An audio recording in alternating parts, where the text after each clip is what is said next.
Mitt Romney wrote a piece in The Atlantic a couple of weeks ago in which he called Joe Biden a genuinely good man. And I thought, well, right, that was my reaction as well. I thought, well, of all the naive statements, that completely explains how Mitt Romney tries to negotiate with the left. Because if you're negotiating with someone that you just think is unwise or their policies are impractical, then you negotiate in a very different way than if you understand that you are against an adversary that not only wants to take you down, demonize you, vilify your family, re-educate you, and control you every aspect of your life from start to finish. Your negotiation tactics should be somewhat different. So it's important to understand what we're up against. The $1 million question is, how do we prevent this from taking over the United States? How do we stop this? So I don't remember who said this in front of me, but it's a truism at least, that every successful communist revolution in history has something in common. The people, broadly speaking, realized what was going on a day too late. And as it turns out, that seems like it's magical thinking. Like if we just continue to raise awareness about the problem, that it's not enough, that we have to do some specific thing in order to prevent this from taking over, prevent this from getting too far. But actually, mass awareness, mass population awareness is the most important thing.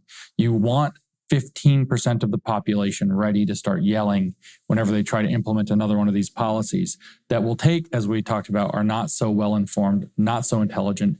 I think clueless and feckless are two great adjectives for the politicians, and to scare them into realizing that the people are not happy with what they're doing. But there are far too many people who, in a sense, like Mitt Romney, in the example you just gave, are not actually aware of what's going on. And they are therefore saying, well, we can compromise, or we can do this, or we can do that. And they meant well, they're just stupid, something like this. And that's not enough. So what we need is a increasingly large number of people, which will include increasingly large numbers of professionals and politicians who are genuinely aware of what's going on. You'll have parents, you'll have regular constituents educating their lawmakers, educating their elected officials, educating other public officials who do have the feck part, but not the clue part of the clueless and feckless. They will stand up if they understand that they need to and what it's actually about. It's not all of them are corrupt. Many are, but not all of them are. And so the most important thing people can do is actually to get informed on this issue and then get organized and to continue to share this information, and including sharing it upward into positions of power, and to seek to replace people in power who aren't getting the message. It is actually possible to squeeze these people out. They don't like sunlight, though.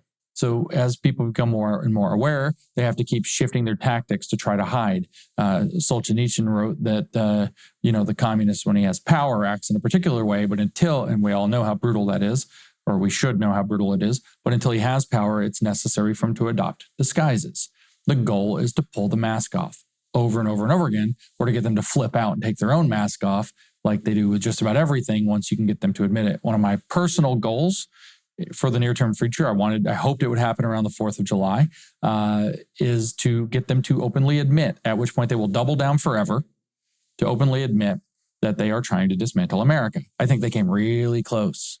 With the 1619 Project. Yeah, well, with many things, but I think they came very close this year on Independence Day of just blurting out that we're trying to dismantle America.